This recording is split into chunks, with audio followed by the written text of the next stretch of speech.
നമസ്കാരം. കഴിഞ്ഞ ദിവസമാണ് നെന്മാറയെ നടുക്കിയ കൊലയാളി ചെന്താമര പോലീസ് പിടിയിലാകുന്നത്. പോലീസിന്റെ ചോദ്യങ്ങൾക്ക് കൃത്യമായി ഉത്തരം നൽകിക്കൊണ്ടിരിക്കുകയാണ് ഇപ്പോൾ അയാൾ. ഒളിവിൽ കഴിയുന്ന സമയത്ത് താൻ കാട്ടാനയ്ക്ക് മുന്നിൽ പെട്ടിരുന്നതായി പ്രതി പറയുകയാണ്.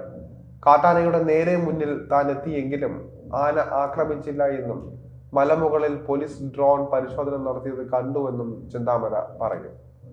ഡ്രോൺ വരുമ്പോഴൊക്കെ മരങ്ങളുടെ താഴെ ഒളിച്ചുവെന്നും പലതവണ നാട്ടുകാരുടെ തിരച്ചിൽ സംഘത്തെ കണ്ടുവെന്നും ചെന്താമര പറഞ്ഞതായാണ് റിപ്പോർട്ട്. കൊലപാതകം നടന്ന് 36 മണിക്കൂറിലാണ് ചെന്താമര പിടിയിലാകുന്നത്. വൈകുന്നേരം മാട്ടായിയിൽ ചെന്താമരയെ കണ്ടതായി വിവരം ലഭിച്ചതിനെ തുടർന്ന് പോലീസും നാട്ടുകാരും ചേർന്ന് ചെന്താമരയ്ക്കായി വ്യാപക തിരച്ചിൽ നടത്തിയിരുന്നു. ഇതിന് പിന്നാലെയാണ് ഇയാൾ പിടിയിലായത്. ചെന്താമരയെ ആലത്തൂർ ഡിവൈഎസ്പി ഓഫീസിലേക്ക് മാറ്റിയിട്ടുണ്ട്. നെന്മാറ പോലീസ് സ്റ്റേഷന് മുന്നിലെ സംഘർഷം കണക്കിലെടുത്തായിരുന്നു പുലർച്ചെ പോലീസ് ഇത്തരം നീക്കം നടത്തിയത്. പ്രതിയെ വൈദ്യപരിശോധനയ്ക്ക് വീണ്ടും വിധേയമാക്കിയതിനു ശേഷം കൂടുതൽ നടപടികളിലേക്ക് കടക്കുന്നതാണ്.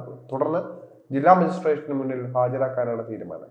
ചെന്താമര ക്ഷീണിതനായിരുന്നുവെന്നും ഭക്ഷണം കഴിക്കാനായി വീട്ടിലേക്ക് വരുന്നതിനിടെയാണ് പിടിയിലായത് എന്നും പോലീസ് പറയുകയാണ്. പ്രതിക്ക് വിശപ്പ് സഹിക്കാനാകില്ല എന്നും ഭക്ഷണം കഴിക്കാൻ വീട്ടിലെത്തുമെന്ന് പ്രതീക്ഷിച്ചിരുന്നതായും പോലീസ് പറയുന്നു. ചോദ്യം ചെയ്യലിൽ ഇയാൾക്ക് ഭാവവ്യത്യാസമൊന്നും ഉണ്ടായിരുന്നില്ല.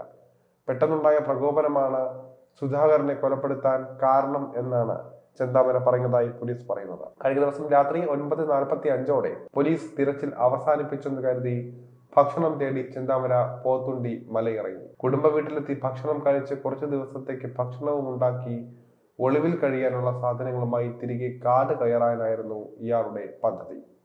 2019 കൊലപാതകം നടത്തിയ ശേഷം ഒളിവിൽ പോയ ചെന്താമര വിശന്നു വലങ്ങി കുടുംബത്തിലെത്തിയപ്പോഴാണ് അന്നും പോലീസ് പിടികൂടിയത്.